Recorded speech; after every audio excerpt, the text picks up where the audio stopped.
तेज रफ्तार में खबरें देखने के लिए अभी करें सब्सक्राइब HBC न्यूज 18 और बेल आइकन को दबाना बिल्कुल ना भूलें।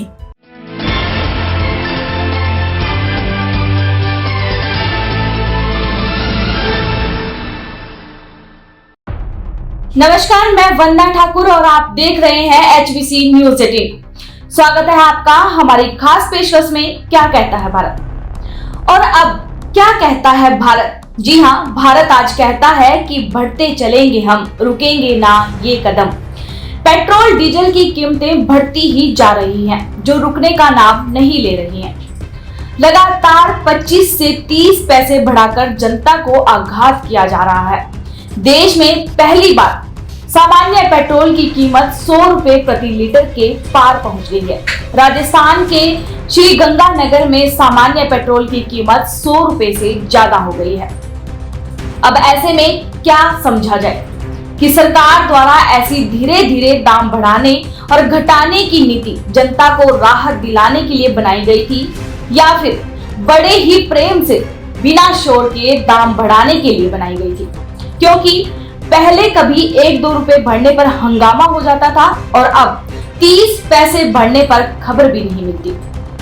तो आइए जरा जनता को घायल करने वाली इस महंगाई की चोट को थोड़ा बारीकी से जान लेते हैं। महंगाई तो मार ही रही है। चारों तरफ महंगाई ने कहर मचा रखा है। चाहे वो सब्जी हो, पेट्रोल हो, रसोई गैस की महंगाई हो या फिर राशन की महंगाई, सब जनता पर वार कर रही है। और ये कहा जा सकता है कि सबके तार डीजल की महंगाई से जुड़े हुए हैं। और अब धीरे धीरे देखा जा रहा है कि इस बढ़ती महंगाई से आम जनता न सिर्फ अब परेशान है, बल्कि कहीं ना कहीं गुस्से में भी नजर आ रही है। क्योंकि हर दिन एक घास की बेल की तरह बढ़ रहे दाम रुकने का नाम नहीं ले रहे हैं। और ऐसे में आलम ये हो चला है कि बढ़ते चलेंगे हम, रुकेंगे ना ये कदम। रेट बढ़ता जा रहा है, कुछ दिनों बाद ये होगा हाल, ये पूरे देश को बेच खाएंगे। जो 100 रुपए के पेट्रोल में हम जो है कम से कम 3 दिन गाड़ी चलाते थे, वो 1 दिन में नहीं चल रही है। ये अगली बार मोदी सरकार का वोट नहीं देंगे हम। पेट्रोल के दामों को लेकर के ये जिस तरह से रास्तों में आ जाते थे, आज इनको शर्म नहीं है। आपने कहा था कि अच्छे दिन आएंगे, अच्छे दिन आएंगे, अच्छे दिन कब आएंगे? अगर किसी के जेब पे डाका डालेंगे तो अच्छे दिन आएंगे। मैं भारतीय जनता पार्टी का सपोर्टर होने के बावजूद इस लूट और डकैती से बहुत ज्यादा निराश हूँ। को पता है कि भारतीय जनता पार्टी की सरकार का कोई कुछ कर नहीं सकता, तो ये गुंडाई चल रही है खुली सरकार की और लूट चल रही है। हमने मोदी जी को वोट ये सोच के दिया था कि महंगाई कम होगी, और ये तो उल्टा हो रहा है। सब बढ़ते जा रही है सारी महंगाई और सारी चीजें। पर हर रोज नई सीढ़ियां पार की जा रही हैं। हर रोज महंगाई के नए नए आंकड़े स्थापित किए जा रहे हैं। और ये लगातार 9वां दिन है जब हर रोज 25 से 30 पैसे करके महंगाई की आग में घी डाला जा रहा है। क्योंकि अब राजधानी दिल्ली में पेट्रोल 90 को छूने के पंख फैला चुका है और डीजल 80 तक पहुंच गया है। और मुंबई की तो बात ही ना करें, वह तो पेट्रोल 95 को भी पीछे छोड़ चुका है। यानी बड़े ही तरीके से तेल कंपनियों द्वारा आम जनता की जेब खाली की जा रही है। यानी मारा भी जा रहा है और रोने की भी मनाही है। लेकिन जब लगातार घाव पर नमक डाला जाए तो दर्द तो बढ़ता ही है। और जनता की जेब का ये दर्द इसलिए बढ़ता जा रहा है क्योंकि साल के शुरुआत में 1 जनवरी 2021 को दिल्ली में पेट्रोल 83 रुपए 71 पैसे और डीजल 73 रुपए 87 पैसे लीटर था।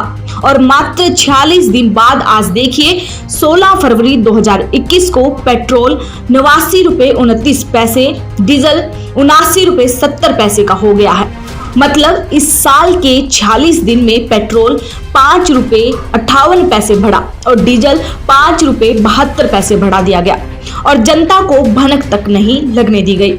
जबकि पहले 1-2 रुपए बढ़ता था तो जनता के चेहरे पर गुस्सा साफ नजर आता था। बातचीत के तीखे वार शुरू हो जाते थे। मगर अब चुपके से जेब काटने वाली महंगाई जोरों का झटका धीरे से देने लगी है। जब दाम कम हो तो जनता को फायदा तुरंत मिल जाए, इसी को ध्यान में रखकर धीरे धीरे दामों को बढ़ाने और घटाने की रणनीति बनाई गई। लेकिन आज 4 साल बाद उस रणनीति के फायदे कम और नुकसान ज्यादा नजर आते हैं। क्योंकि दाम घटने की बजाय एक एक सीढ़ी चढ़कर आसमान में महंगाई पंख फैलाने लग गई है और फायदा कम और नुकसान ज्यादा हो रहा है। खुद जनता ये बात कहने लग गई है। बोझ कम करने की बात हुई थी, लेकिन पेट्रोलियम मंत्री के इस बयान से करीब 4 साल बाद बोझ घटने की बजाय कहीं ज्यादा बढ़ता चला गया। कैसे मान लिया जाए कि रोज रोज 25 से 30 पैसे बढ़ाने या घटाने से जनता को फायदा हुआ, क्योंकि आज कुछ राज्यों में पेट्रोल के दाम 90 से 95 को पार कर गए हैं। डीजल भी रोज नए आयाम को छू रहा है। ऐसे में विपक्षी सवाल करने लग गए हैं। वो किसान सफर कर रहा हो, परेशान हो रहा हो, बेरोजगार नौजवान परेशान हो रहा हो, मिडिल क्लास परेशान हो रही हो, पेट्रोल डीजल खरीदने के वक्त मैं और आप जब पेट्रोल स्टेशन पर खड़े होते हैं और जेब में से कार्ड निकाल कर देते हैं तो वो परेशानी जब आती है, कीमत बढ़ी हुई दिखती है तो, और मोदी जी का मुस्कुराता चेहरा भी सामने दिखता है। मई 2014 में जब डॉक्टर मनमोहन सिंह की यूपीए सरकार चुनाव हारी, तब अंतर्राष्ट्रीय मूल्य क्रूड ऑयल का $108 प्रति बैरल था। तब पेट्रोल की कीमत, दिल्ली की बात कर लेते हैं, दिल्ली में पेट्रोल की कीमत 71 रुपए 51 पैसे पर लीटर थी और डीजल की कीमत 57 रुपए 28 पैसे पर लीटर थी। याद रखिए, क्रूड ऑयल की कीमत अंतर्राष्ट्रीय $108 पर बैरल जब थी, तब पेट्रोल 71 रुपए 51 पैसे पर लीटर पर दिल्ली में बिकता था और डीजल 57 रुपए 28 पैसे प्रति लीटर दिल्ली में बिकता था। फरवरी 1, 2021 पे आ जाते हैं, जब अंतर्राष्ट्रीय मूल्य $54.41 है, आधा, और दिल्ली में पेट्रोल आज 89 रुपीज 29 पैसे पर लीटर मिल रहा है, 90 रुपए पर लीटर से थोड़ा सा कम, और डीजल 79 रुपीज 70 पैसा, 80 रुपए से थोड़ा सा कम। अंतर्राष्ट्रीय मूल्य आधे हो गए, पेट्रोल और डीजल की कीमत इतनी बढ़ गई, बेतहाशा बढ़ गई, 46 दिनों में 19 बार बढ़ी। और मनमोहन सरकार के जाते जाते क्रूड ऑयल के दाम $108 प्रति बैरल था, तो आज कितना है वह बुधवार को खुद पेट्रोलियम मंत्री ने संसद में बताया। Today, the international crude price is $61. तो ऐसे में सवाल तो बनता ही है कि जब अप्रैल 2014 में मनमोहन सरकार जाते जाते क्रूड ऑयल $108 प्रति बैरल था, तब पेट्रोल 71 रुपए 51 पैसे और डीजल 57 रुपए 28 पैसे लीटर था। और आज फरवरी 2021 में मोदी सरकार में क्रूड ऑयल जब 61 रुपए प्रति बैरल है, तो फिर दिल्ली में पेट्रोल 89 रुपए 29 पैसे और डीजल 79 रुपए 70 पैसे में क्यों मिल रहा है? क्रूड ऑयल का दाम पिछली सरकार की तुलना में $47 कम होने के बावजूद पेट्रोल डीजल के दाम कम होने के बजाय बेतहाशा बढ़ गए हैं। क्रूड ऑयल का दाम पिछली सरकार की तुलना में $27 कम होने के बावजूद पेट्रोल डीजल के दाम कम होने की बजाय बेतहाशा बढ़ क्यों रहे हैं? इसका भी जवाब आपको बुधवार को संसद में दिए गए पेट्रोलियम मंत्री धर्मेंद्र प्रधान के भाषण में मिल जाएगा। Today, the international crude price is $61. This is an issue we have to tackle with utmost care. States are responsible. Union government is also responsible for this tax issue. We have raised the excise duty, so state have raised the VAT also. Both the government were raising according to their own developmental need in their respective time, and sometime government of India has also reduced the last 2 years. We have reduced last 3 years from 18 onward. We have reduced excise duty also. Petroleum मंत्री धर्मेंद्र प्रधान ने बढ़ते दामों की वजह राज्य सरकारों के VAT और केंद्र की एक्साइज ड्यूटी को बताया था, और संसद ने ये भी कहा था कि 3 सालों में एक्साइज ड्यूटी कम भी की गई, लेकिन इन 3 सालों में उनको बढ़ाया कितना, इसका जिक्र नहीं किया गया। जबकि सच्चाई यह है कि मोदी सरकार के 6 सालों में पेट्रोल डीजल पर लगने वाली एक्साइज ड्यूटी 12 बार बढ़ाई जा चुकी है, जबकि घटाया गया सिर्फ 2 बार है। पहली बार सरकार ने अक्टूबर 2017 में एक्साइज ड्यूटी 2 रुपए घटाई थी। दूसरी बार अक्टूबर 2018 में 2 रुपए एक्साइज ड्यूटी फिर घटाई गई थी, मगर इसके अलावा सरकार ने हर बार एक्साइज ड्यूटी बढ़ाई ही है। मई 2020 में एक साथ पेट्रोल पर 10 रुपए और डीजल पर 13 रुपए एक्साइज ड्यूटी बढ़ा दी गई, जिससे केंद्र को जाने वाली एक्साइज ड्यूटी पेट्रोल पर 32 रुपए 98 पैसे और डीजल पर 31 रुपए 83 पैसे हो गई, जो आजाद भारत के इतिहास में अब तक सबसे ज्यादा है। अब सवाल ये है कि कोरोना काल में एक्साइज ड्यूटी बढ़ाई गई, लेकिन अभी तक हटाई क्यों नहीं गई? और केंद्र सरकार की तरफ से लगाई जाने वाली एक्साइज ड्यूटी महंगाई की मुख्य वजह बताकर कांग्रेस हमला करने लग गई है और कांग्रेस इस एक्साइज ड्यूटी को मोदी सरकार टैक्स करार देने लग गई है। और अब तो ऐसा महसूस हो रहा है कि पेट्रोल डीजल के बीच मानो कोई प्रतियोगिता हो रही हो और आलम ये हो कि कोई रोक के दिखाए जिसकी बम में है दम।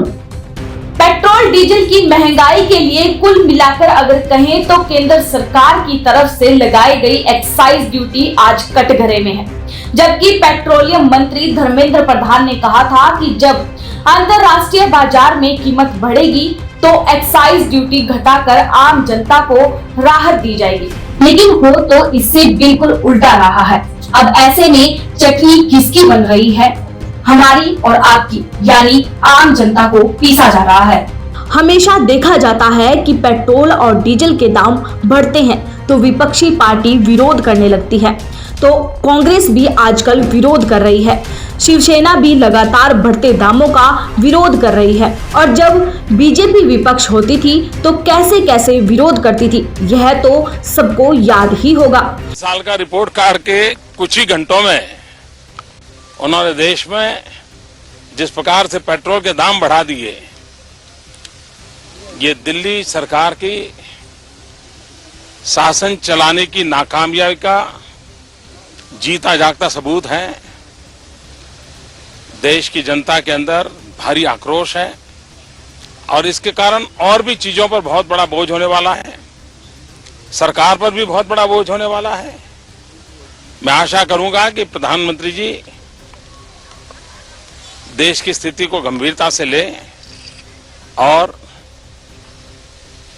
पेट्रोल के दाम बढ़ाए हैं उसको वापस करें। लेकिन विपक्ष के इस विरोध के तरीके के बीच में एक सवाल बहुत बार सामने आता है। जिन राज्यों में इन विपक्षी दलों की सरकार होती है वहां यह वैट कम करके जनता को राहत क्यों नहीं देते? क्योंकि केंद्र सरकार तेलों के दाम से खूब कमा रही है, तो फिर राज्यों की भागीदारी कम नहीं है और ऐसे में यह जानना जरूरी हो जाता है कि कौन राज्य कितना वैट लगाता है। विपक्षी दलों की सरकार वाले राज्य महाराष्ट्र में पेट्रोल 26% वैट और 10 रुपए 12 पैसे एडिशनल टैक्स लगाया जाता है।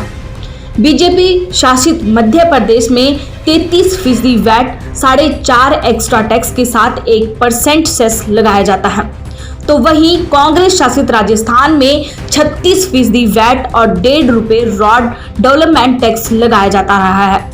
राजधानी दिल्ली में केजरीवाल सरकार पेट्रोल पर 30% वैट लगा रही है, तो वहीं उत्तर प्रदेश में 26.80 यदि योगी सरकार पेट्रोल पर लगाती है और यही वह राज्य जहां पर पेट्रोल डीजल से कमाई ज्यादा होती है।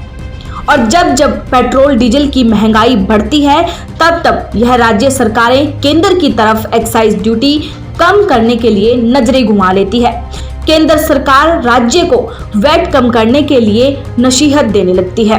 2017 में तेल के दाम घटाने के लिए वित्त मंत्री ने राज्यों को वैट हटाने की चिट्ठी लिखी थी और यह जानकारी खुद पेट्रोलियम मंत्री धर्मेंद्र प्रधान ने दी। लेकिन आश्चर्य देखिए, केंद्रीय आला कमान के निर्देश के बाद भी बीजेपी शासित दर्जन भर से ज्यादा राज्यों ने वैट बिल्कुल नहीं घटाया। उस वक्त सिर्फ महाराष्ट्र, गुजरात, मध्य प्रदेश और हिमाचल प्रदेश ने वैट घटाया था। विपक्षी राज्यों को अगर छोड़ दें तो बीजेपी शासित कई राज्यों ने उस वक्त वैट नहीं घटाया था। आज भी कोई वैट घटाने को सहमत नहीं है और जब जब केंद्र की एक्साइज ड्यूटी 70 सालों के इतिहास में सबसे ज्यादा केंद्र उसे कम करने को तैयार नहीं है, तो ऐसे में कौन सा राज्य जनता को राहत देने के लिए आगे आता है, यह भी देखना दिलचस्प होगा। पेट्रोल डीजल के साथ साथ महंगाई ने राशन, तेल, यहाँ तक कि रसोई घर में भी अपने पंख फैला रखे हैं। ऐसे में विपक्ष ने तो सवाल करना शुरू कर दिया है। अब सरकार को महंगाई के पंख उड़ने से पहले काट देने चाहिए, वरना आम जनता कब अपना बिस्तर उठाकर किसी घाट पर बैठ जाए, इसका कोई अंदाजा नहीं लगाया जा सकता। अगली बार मोदी सरकार का वोट नहीं देंगे हम। आज के लिए सिर्फ इतना ही। कल फिर मिलेंगे एक नई पेशकश के साथ। नमस्कार। तेज रफ्तार में खबरें देखने के लिए अभी करें सब्सक्राइब HBC News 18 और बेल आइकन को दबाना बिल्कुल ना भूलें।